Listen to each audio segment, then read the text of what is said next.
आप सभी को मेरा प्रणाम। आज ध्यान के बारे में जानेंगे। ध्यान करने के लिए अपनी संकल्प साहस शक्ति से अंतर जगत में प्रवेश करते हैं तो इंद्रियों से होने वाला सुख दुख का अतीत होकर अपने स्वयं स्वरूप में तल्लीन होना ध्यान की मग्नावस्था कहते हैं। अंतर ध्यान में गहराई से डूबकर भीतर की दिव्य प्रकाश का अनुभव करके शरीर के हर रोम रोम में ऊर्जा शक्ति प्रसन्नता शांति महसूस होती है। ध्यान में मन मौन, चित्त शांत, शरीर में हल्कापन होकर दिव्य सुगंध आध्यात्मिक नाद का प्रवाह सूक्ष्म शक्ति की दर्शन होता है। स्थूल शरीर की भाव नष्ट होता है।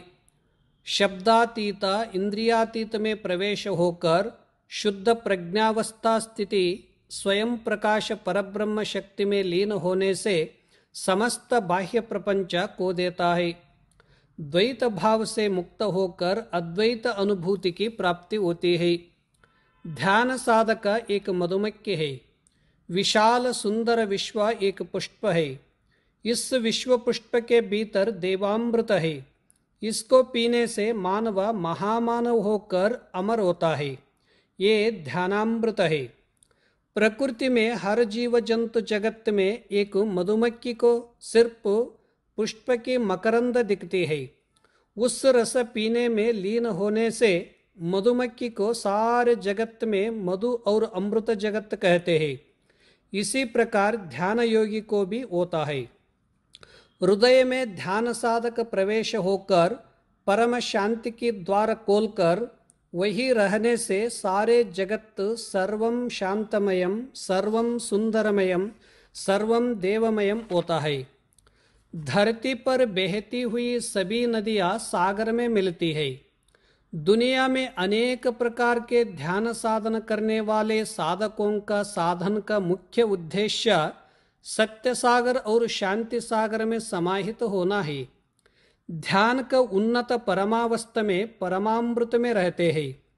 ध्यान का मुख्य उद्देश्य शरीर स्वस्थ होना, मन सही दिशा में ले जाना, मस्तिष्क में सकारात्मक विचारों को पैदा होकर ज्ञान की वृद्धि होना, प्रज्ञा शक्ति बढ़ाना और चित्त में उत्तम विचार याद रखना, भाव को व्यापक आकाश जैसे विशाल करना, समदृष्टि होना है।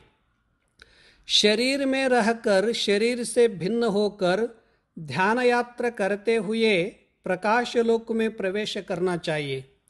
अग्नि का गुण दहन करना है। ध्यान का शक्ति कर्म का नष्ट करना है।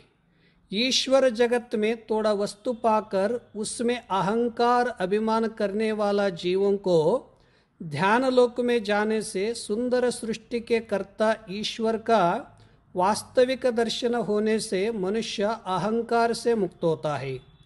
ये ध्यान योग का प्रभाव है। आज का विषय संपन्न हुआ।